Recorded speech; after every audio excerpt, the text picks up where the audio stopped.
گرفتار ہونے پر ڈھیٹوں والی مسکراہٹیں کیوں؟ آخر یوتھیا تحریک میں جو بھی جاتا ہے وہ غیرت سے عاری کیوں ہو جاتا ہے؟ انتخابی عمل ختم ہونے کے بعد پارلیمان کا قیام بھی ہو گیا اور حکومتی اراکین کے علاوہ اپوزیشن والے بھی پارلیمنٹ میں پہنچ گئے، لیکن ان کی ڈرامہ بازی ختم ہی نہیں ہو رہی۔ پاکستان تحریک انصاف کے دوغلے چہرے والے لوگ ایک طرف پارلیمان اور ایک صوبے میں حکومت بنا کر عیاشیاں بھی کر رہے ہیں، جبکہ دوسری جانب دھاندلی کا شور بھی مچایا ہوا ہے۔ دراصل یہ دھاندلی کا ڈرامہ نہیں بلکہ چوک چوراہوں پر ہلڑ بازی اور ڈانس کرنے کا بہانہ ہے، کیونکہ پاکستان تحریک انصاف کا اولین مقصد تو ناچ گانا اور شور شرابہ کرنا ہے۔ گزشتہ روز لاہور میں جی پی او چوک، لبرٹی اور لالک جان چوک سمیت متعدد دوسری جگہوں پر چند یوتھیا بندروں کے ہمراہ سڑکیں بلاک کر کے عوام کے لیے مشکلات کھڑی کرنے والے انتشاری تحریک کے سلمان اکرم باجا اور لطیف کھوتا وغیرہ کو گرفتار کیا گیا، تو بجائے شرمندہ ہونے کے ڈیٹوں کی طرح مسکراتے ہوئے قیدیوں کی وین میں ایسے بیٹھ رہے تھے جیسے اپنے بہنوئی کے گھر جا رہے ہوں۔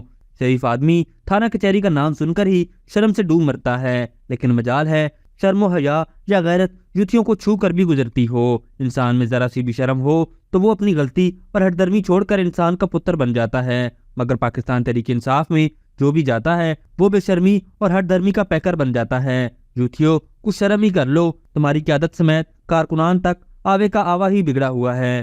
ابھی تک کے لیے صرف اتنا ہی۔ مزید دلچسپ اور تازہ ترین خبروں سے آگاہ رہنے کے لیے ہمارے چینل اسلام آباد انسائیڈر کو سبسکرائب کرنا مت بھولیے، اور اگر ہماری یہ ویڈیو آپ کو اچھی لگی ہے تو اسے لائک کر دیں اور اپنی قیمتی رائے کا اظہار نیچے دیے گئے کمنٹ سیکشن میں ضرور کریں۔